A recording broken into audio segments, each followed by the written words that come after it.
बोलो जयकारा बोल मेरे श्री गुरु महाराज की जय। श्री सद्गुरुदेव भगवान की जय। गुरुमुखो,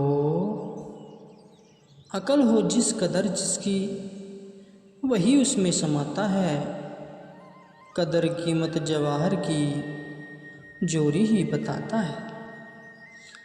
प्रत्येक व्यक्ति हर समय आनंद की ही इच्छा रखता है और उसी की प्राप्ति के लिए सारा दिन दौड़ धूप भी करता रहता है। किंतु कोई सौभाग्यशाली उसे प्राप्त कर लेता है और कोई कोल्हू के बैल की भांति वहीं का वहीं रह जाता है। इसका कारण क्या है? वह यह है कि बैल की आंखों पर पट्टी बंधी रहती है। दिन भर वह सफ़र अवश्य कर रहा है, टांगे भी बेचारे की थक जाती हैं, परंतु आँखों से यह तो नहीं देख पाता कि मैं कहाँ जा रहा हूँ। इसी प्रकार जो व्यक्ति अपनी जीव बुद्धि के अनुसार मन के उपदेश से अपनी जीवन यात्रा कर रहे हैं, वे आनंद को कदाचित प्राप्त नहीं कर सकते। इसके विपरीत जो संतों सत्पुरुषों की संगति ग्रहण करते हैं, उन्हें उनके विचार व बुद्धि प्राप्त होती है। उन्हें इस बात का ज्ञान हो जाता है कि सच्चा व शाश्वत आनंद संतों महापुरुषों से ही प्राप्त हो सकता है। वे ही सच्चे व स्थायी आनंद के भंडारी होते हैं। वे ही जीव को युक्ति पूर्वक सन्मार्ग दर्शाते हैं। जिस प्रकार निम्नलिखित एक वाक्य है। एक लड़का किसी महात्मा जी के पास प्रतिदिन जाता था। जो वस्तु जिसके पास होगी वह दूसरों को भी वही देगा। संतों सत्पुरुषों से सदैव सत्संग व सतुपदेश का ही खजाना प्राप्त होता है। एक दिन वह लड़का जब सत्संग सुनकर घर आया तो उसकी माँ ने उससे कहा, ए बेटे, जाओ यह लैंप लोहार से ठीक करवा लाओ। लड़का अपनी माँ की आज्ञा शिरोधार्य कर बाजार गया। बाजार में एक लोहार की दुकान पर पहुंचा और उसे लैंप ठीक करने के लिए कहा। लोहार ने ठीक करने के पश्चात अपनी मजदूरी मांगी। उस लड़के के पास पैसे तो थे नहीं, इसलिए उसने दुकानदार से कहा, मेरे पास तो संतों के वचनों के अतिरिक्त और कुछ भी नहीं है। अनमोल वचनों का ही धन मेरे पास है। वे एक दो वचन ही तुम्हें सुना देता हूँ तो तुम्हारे परिश्रम का मूल्यांकन हो जाएगा। लोहार बोला, संतों महात्माओं के वचन मेरे किस काम के? मुझे तो अपने व अपने परिवार के जीवन निर्वाह के लिए पैसों की आवश्यकता है। उनके वचनों से मेरा क्या बनेगा? उनसे मुझे रोटी कपड़ा तो नहीं मिलेगा। लोहार का यह उत्तर सुन लड़का सीधा महात्मा जी के पास आया और विनय की, महाराज,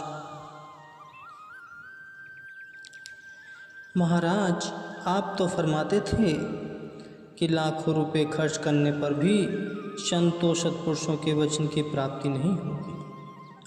आज की ही बात है कि मैं घर का लैंप बनवाने गया। जब लोहार ने उसे ठीक कर लेने के पश्चात अपने परिश्रम का मूल्य मांगा, लेकिन मेरे पास उस समय पैसे नहीं थे। इसलिए मैंने उससे कहा, मेरे पास तो इस समय केवल संतों के अनमोल वचन, वे ही आपको एक दो सुना देता हूँ। परंतु वह तो प्रत्युत्तर में गर्म हो गया और बोला, संतों के वचन मेरे किस काम के? उनसे जीवन निर्वाह तो नहीं हो सकता। इसलिए मुझे पैसे ही चाहिए। लोहार के उत्तर को सुनकर मैं भ्रांति में पड़ गया कि जो कार्य चंद पैसों से हो सकता है वह अनमोल वचनों से नहीं हो सकता। गुरुमुखो, संत महापुरुष सदैव जीव की भलाई चाहते हैं, वे नुकसान कदाचित नहीं सहन कर सकते। लड़के का भ्रम निवारण करने के लिए उन्होंने और युक्ति सोची। महात्मा जी ने लड़के को एक लाल देकर कहा, जाओ इस लाल के बदले सब्जी ले आओ। महात्मा जी की आज्ञा शिरोधार्य कर वह बाजार गया और सब्जी वाले से कहा, भैया यह लाल ले लो और इसके बदले में जितनी सब्जी मिल सकती है उतनी दे दो। सब्जी वाले ने वह लाल उसके हाथ से लेकर दूर फेंक दिया और कहा कि इस पत्थर के बदले में भी कहीं सब्जी मिल सकती है। ये पत्थर मेरे किस काम आएगा? पैसे लाओ तो सब्जी ले जाओ। लड़का अपना लाल उठाकर महात्मा जी के पास वापस लौट आया और सारा वृतांत उससे कह सुनाया। प्रत्युत्तर में महात्मा जी ने फरमाया, दोबारा जाओ, कोशिश करो। अच्छा, अब की बार जाकर एक दिया सलाई ले जाओ। लड़के ने सोचा, यह तो अवश्य मिल जाएगी, क्योंकि यह छोटी एवं सस्ती वस्तु है। इसी खुशी में कि अब तो आज्ञा पूर्ण हो ही जाएगी, वह बाजार में दिया सलाई खरीदने के लिए निकल पड़ा। परंतु दिया सलाई ने भी यही उत्तर दे दिया कि पत्थर की भी कहीं कीमत पड़ती है। बेचारी की खुशी पर पानी फिर गया। निराश होकर इतना सा मुँह लेकर वापस आ गया। महात्मा जी के चरणों में लाल रखकर विनय की, महाराज यह आपका दिया हुआ लाल आपके चरणों में ही समर्पित करता हूँ। मुझे तो इसके बदले में कोई भी वस्तु नहीं मिली। संत महात्मा जीव को सीधा मार्ग दिखाने के लिए कई युक्तियाँ अपनाते हैं और भ्रम को तो वह भूल से ही विनष्ट करके चैन लेते हैं। महात्मा जी ने बड़े दुलार से कहा, अच्छा बेटा, इस बार तो यह लाल जौहरी के पास लेकर जा, वह तुझे निराश नहीं लौटाएगा। महात्मा जी की आज्ञा मानकर वह जौहरी के पास गया। लड़के ने जौहरी को लाल दिखाया। जौहरी ने लाल देखते ही 500 रुपये उस लड़के के हाथ में दे दिए और कहा, यह तो केवल इस अमूल्य लाल की दिखाई है, इसका मूल्य तो करोड़ से भी अधिक है। लड़का प्रसन्नता में फूला न समाया। 500 रुपये और लाल भी वापस लेकर तुरंत महात्मा जी के पास पहुंचा। प्रसन्नतापूर्वक श्री चरणों में मस्तक नवाया और रुपयों की थैली भेंट कर विनय महाराज जी से कहा, ये तो केवल इसकी दिखाई है, इसका मूल्य तो वह करोड़ से भी अधिक बताता है। महात्मा जी ने कहा, बेटा, जिसको इस बात की परख पहचान थी उसी ने इसका उचित मूल्यांकन किया। बिना पहचान वालों ने तो इसकी तुलना पत्थर से कर दी। इसी प्रकार संतों महापुरुषों ने वचनों का मूल्यांकन आम जीव नहीं कर सकते। महापुरुषों के वचनों की कदर तो गुरुमुख पुरुषों के पास ही होती है, क्योंकि उन्हें सत्पुरुषों के सत्संग सुनने से यह परख सृष्टि और दृष्टि मिल जाती है। जिनके पावन वचनों के अनुसार अपना जीवन यापन करते हैं तो मन बुद्धि पर अज्ञान का आया हुआ आवरण दूर हो जाता है, जिसके परिणाम स्वरूप वास्तविकता की पहचान हो जाती है। मानव विवेकशील एवं विचारवान बन जाता है। अतः उसे यह ज्ञान हो जाता है कि मेरी निजी पूंजी महापुरुषों के वचन है और उन्हीं को हृदय गम कर अपना जीवन सुख रूप बना लेता है। महापुरुषों का कथन है, हीरा परखे जोरी, शब्द को परखे साध, जो कोई परखे साध को ताका मता अगाध। गुरुमुखो, प्रत्येक प्राणी हर समय कोई न कोई चिंतन करता ही रहता है और प्राकृतिक नियम अनुसार जिस वस्तु का चिंतन किया जाता है उसकी उपलब्धि भी हो जाती है। अब विचार करना यह है कि किस वस्तु का चिंतन किया जाए, किससे सुख की प्राप्ति होगी और कौन सी वस्तु आनंददायक है। संसारी जीव हर समय सांसारिक पदार्थों तथा अपने मित्र संबंधी का ही चिंतन करता है, जो नश्वर एवं क्षणभंगुर है और उनका परिणाम भी दुखदायी है। उन्हें इस बात का ज्ञान ही नहीं होता कि हमारी मांग या तलब गलत है तथा न ही वह यह जानते हैं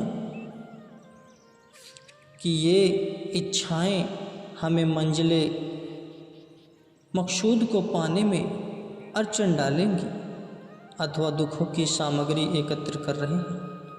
प्रकृति तो सुख और दुख दोनों का ही वितरण कर रही है। यह जीव अपने हाथ में है कि वह किस वस्तु को प्राप्त करके साधन जुटाए अथवा सुख की प्राप्ति कैसे करे, क्योंकि नियति के नियम तो अटल होते हैं। मनुष्य जिस वस्तु की ख्वाहिश व लगन रखेगा वही उसको प्राप्त होगी।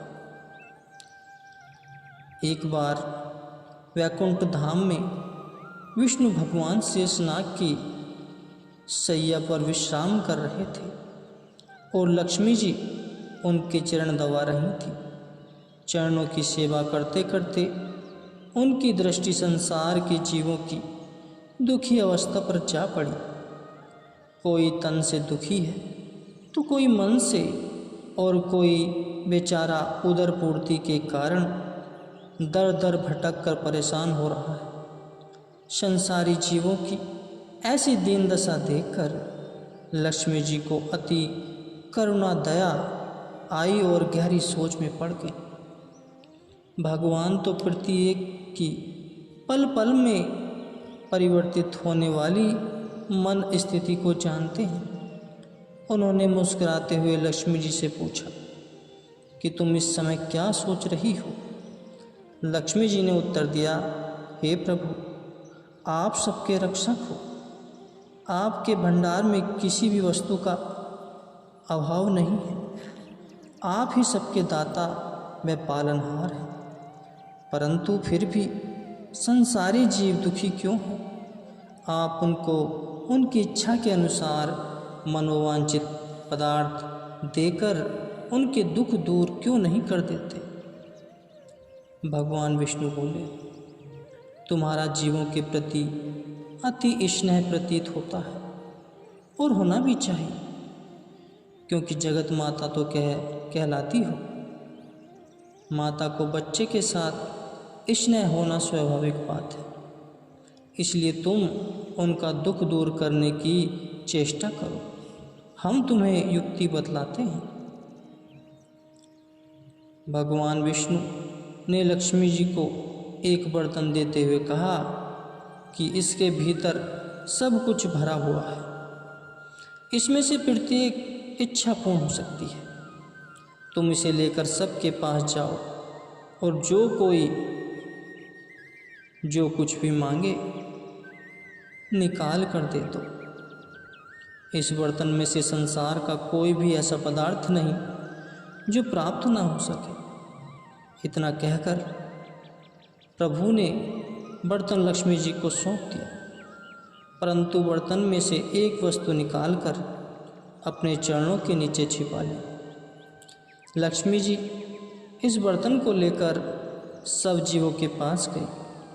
वह मन ही मन प्रसन्न हो रही थी कि आज तो मेरे बड़े उत्तम भाग्य उचित हुए, जो अब तो विश्व के सभी जीवों को मैं सुखी बनाने में सफल हो जाऊंगी।